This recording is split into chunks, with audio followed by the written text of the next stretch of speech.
Welcome to the Lift Oneself podcast, where we break mental health stigmas through conversations. I'm your host, Nat, and we dive into topics about trauma and how it impacts the nervous system. Yet we don't just leave you there. We share insights and tools of self-care, meditation, and growth that help you be curious about your own biology. Your presence matters. Please like and subscribe to our podcast. Help our community grow. Let's get into this. Oh, and please remember to be kind to yourself. Hey there, beautiful souls. Welcome back to another episode of Lift Oneself.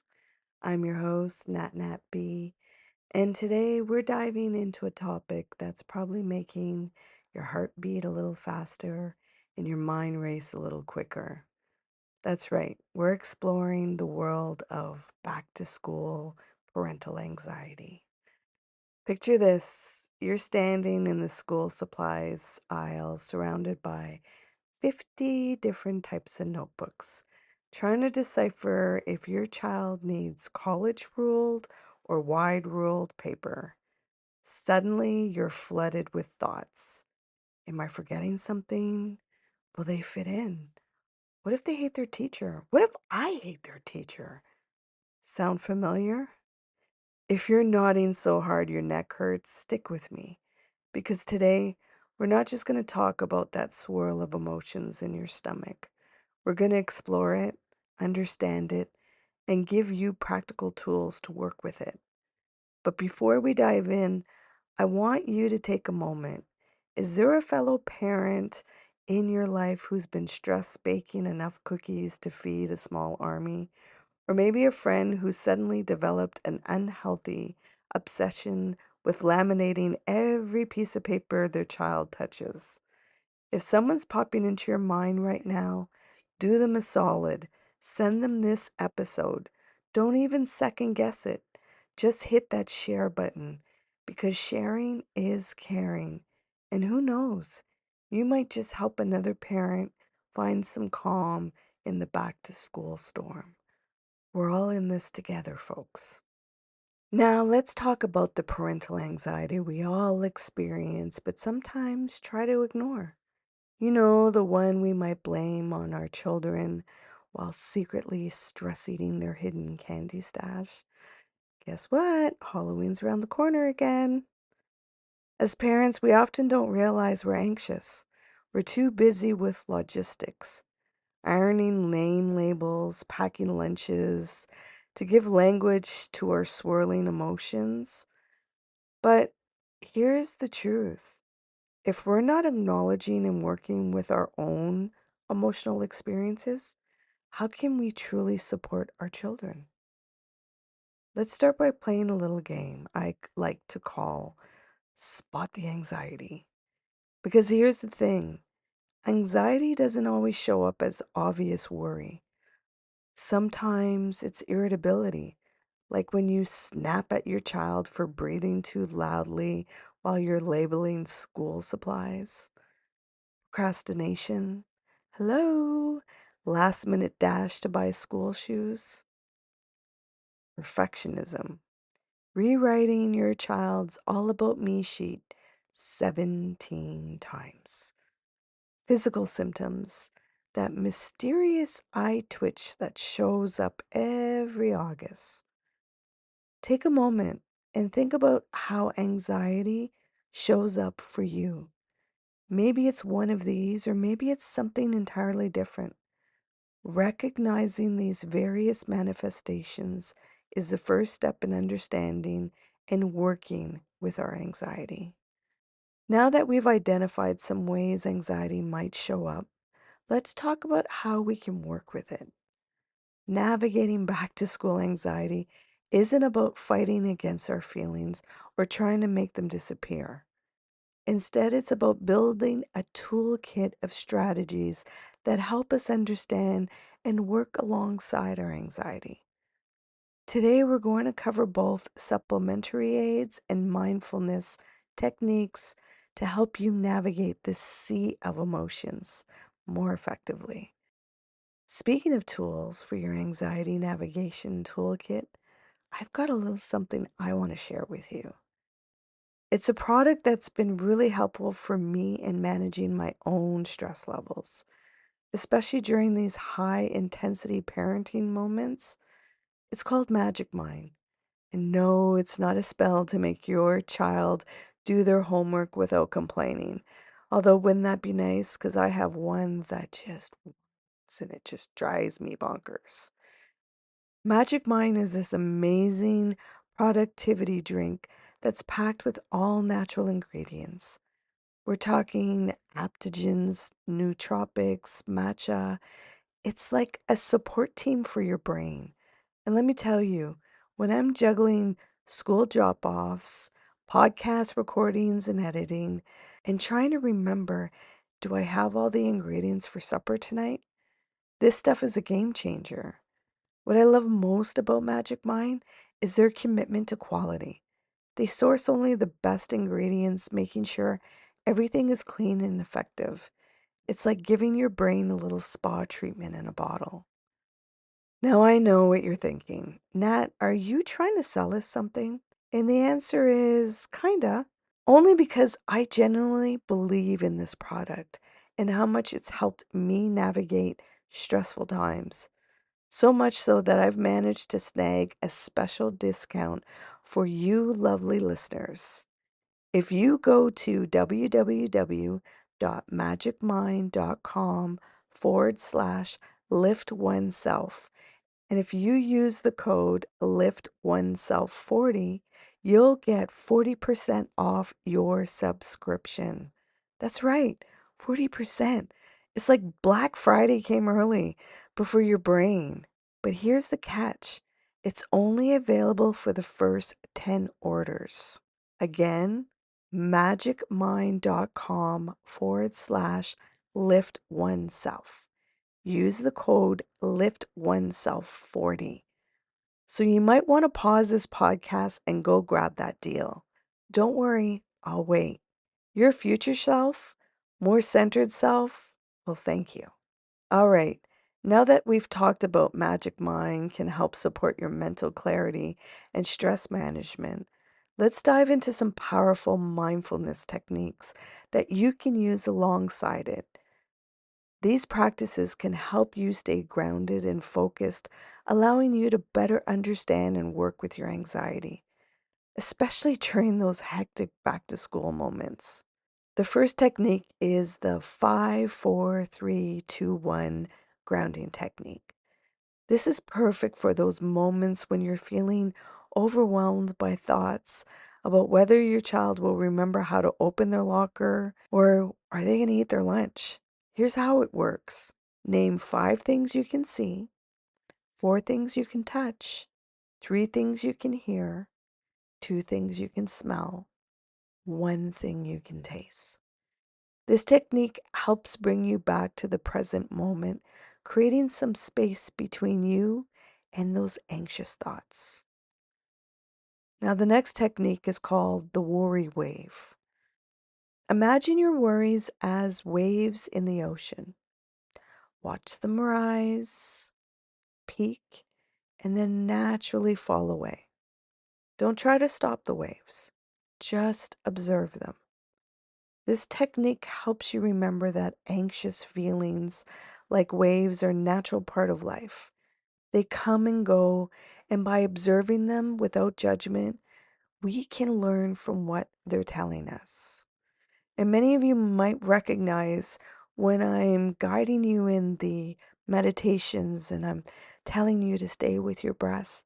It's exactly this, the waves coming and going, and just observing, not interfering in it. Now, another technique is called the mantra moment. It's to create a short, powerful phrase to remind yourself of your capacity to work with the anxiety. Something like, I can learn from this feeling, or this anxiety is here to tell me something, or my personal favorite, what happened before isn't happening now. Another one you might want to use is, I'm listening to myself, and that's powerful. Choose whatever resonates with you and use it as a way to center yourself when anxiety arises. Now, another technique is the worry window concept. Now, here's a game changer, folks. The worry window is isn't about, pushing away your anxious thoughts, but rather about giving them a dedicated time and space. Set aside a specific time each day, say 15 minutes, dedicated to exploring your worries. When anxious thoughts pop up outside this window, acknowledge them and jot them down for later. Then, during your worry window, give those thoughts your full attention. The magic? You're teaching your brain that there's a time and place to fully engage with these thoughts, and that it's okay to set them aside temporarily at other times. Plus, often when you come back to these worries later, you might find new insights and perspectives. That concern about your child not having anyone to sit with at lunch, during your worry window, you might realize it's pointing to a broader desire to ensure your child feels socially comfortable, which could lead to the constructive ideas. What you're doing here is reshaping and reprogramming your nervous system. Now, here's another one, the anxiety exploration exercise. Get ready for some insightful writing. Grab a notebook and set a timer for 10 minutes. Now, write down every anxious thought or feeling that presents in your mind.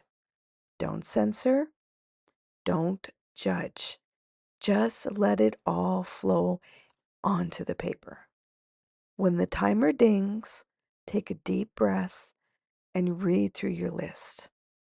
For each item, ask yourself, what is this anxiety trying to tell me? What's important to me that this anxiety is highlighting? You might find that some worries are pointing to values you hold dear in areas where you might need more information or support. So, these were techniques that will help you to engage with the anxiety, engage in rewiring your nervous system, helping to regulate. Now, I want to take you into a moment for a brief guided meditation to help us work with this back to school anxiety. I'm going to ask you to find a comfy spot and you're going to close your eyes. Unless you're driving, in which case, please keep them open.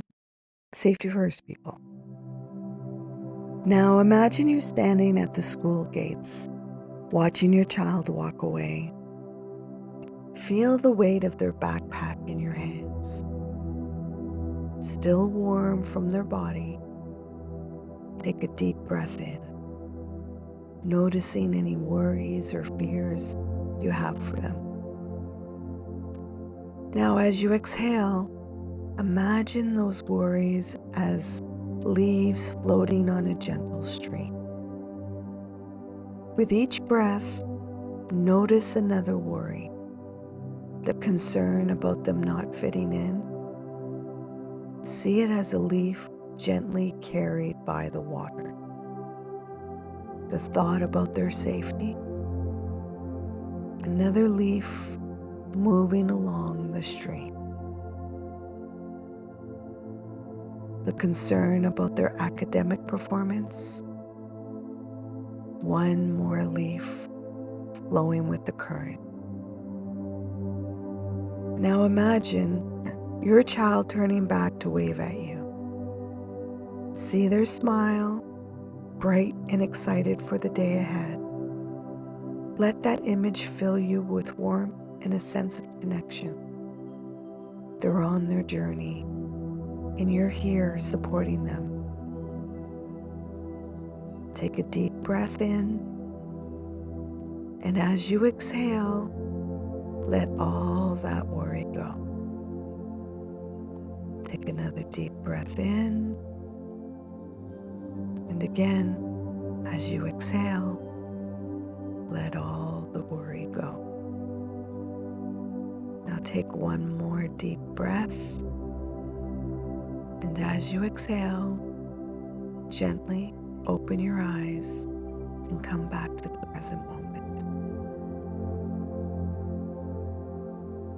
Now, after that, I hope there's a little bit more calm and safety in your body. And these are things that you can do for yourself throughout the day, taking 2 minutes for yourself to just breathe and process and just let some stuff go. Now, here's a perspective shift for you. What if we viewed anxiety not as a problem to solve, but as information to understand? Stay with me here.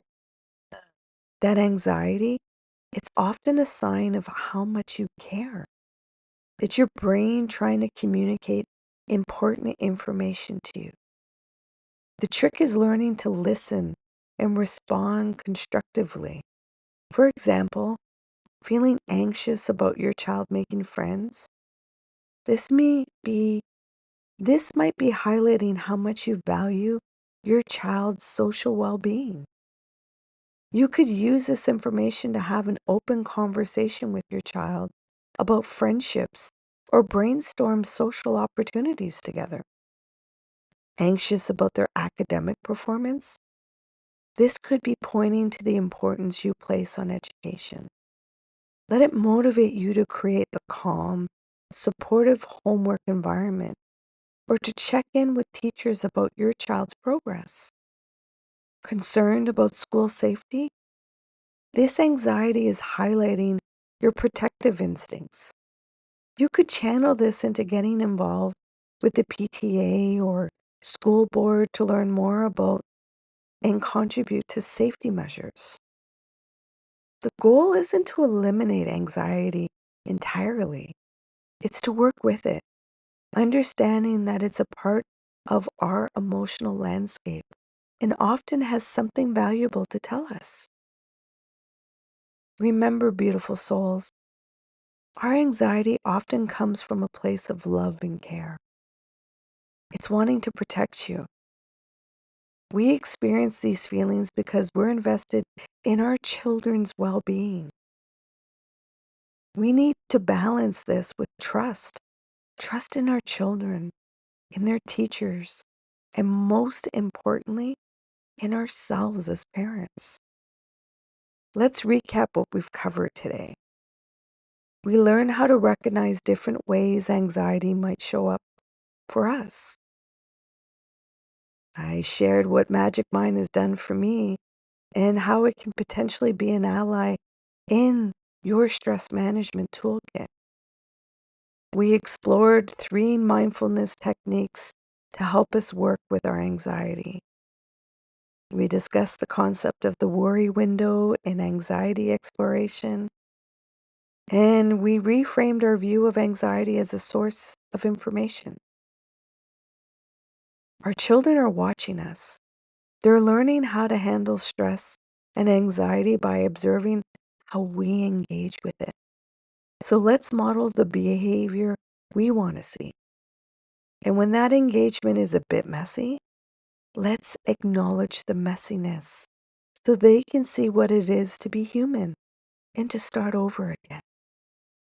Let's show our children that it's okay to feel anxious sometimes. It's okay to acknowledge these feelings and work with them.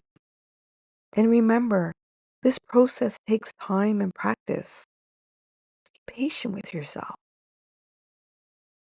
Until next time, this is Nat Nat reminding you to please be kind and gentle with yourself while doing this important work of parenting and self-understanding. And you know what? Go treat yourself to something nice. You deserve it.